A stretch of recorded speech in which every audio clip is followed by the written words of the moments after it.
നിസ്കരിക്കാത്ത ഒരാളെങ്കിലും നമ്മുടെ വീട്ടിലുണ്ടെങ്കിൽ ഒരു 10ഓളം ദുരന്തങ്ങൾ നമ്മുടെ വീട്ടിലുള്ള എല്ലാവരും അനുഭവിക്കേണ്ടി വരും. ഏതൊക്കെയാണ് ആ 10 കാര്യങ്ങൾ? വളരെ പെട്ടെന്ന് അങ്ങ് പറഞ്ഞു പോവുകയാണ്. ഒന്നാമത്തത്, ആ വീട്ടിൽ ബറക്കത്ത് ഉണ്ടാവില്ല എന്നാ.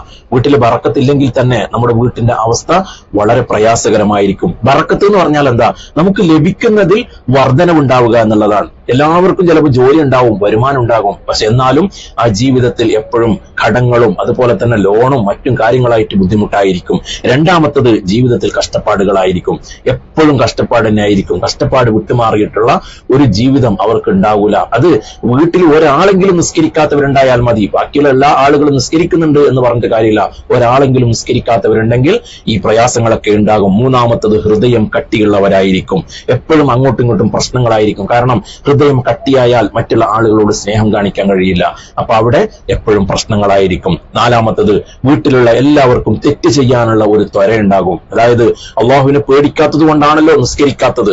അപ്പൊ അള്ളാഹുവിനെ പേടിക്കാത്ത ആളുകൾ തെറ്റ് ചെയ്യും. അത് കാണുമ്പോൾ മറ്റുള്ള ആളുകൾക്കും കൂടി തെറ്റ് ചെയ്യാനുള്ള ഒരു ത്വരയുണ്ടാകും. അതുപോലെ തന്നെ അഞ്ചാമത്തത്, വീട്ടിലുള്ള ആളുകളുടെ സമാധാനം നഷ്ടപ്പെടും. അത് ദാമ്പത്യ ജീവിതത്തിലായാലും കുടുംബ ജീവിതത്തിലായാലും ഒക്കെ അവരുടെ സമാധാനം നഷ്ടപ്പെടും. എന്നും സമാധാനമില്ലാത്ത ഒരു വീടായി മാറും. ആറാമത്തത്, അള്ളാഹുവിന്റെ സംരക്ഷണം നഷ്ടപ്പെടും. അത് രോഗത്തിലായാലും അതുപോലെ തന്നെ സമ്പത്തിലായാലും ഏത് കാര്യത്തിലായാലും ആരോഗ്യത്തിലായാലും അള്ളാഹുവിന്റെ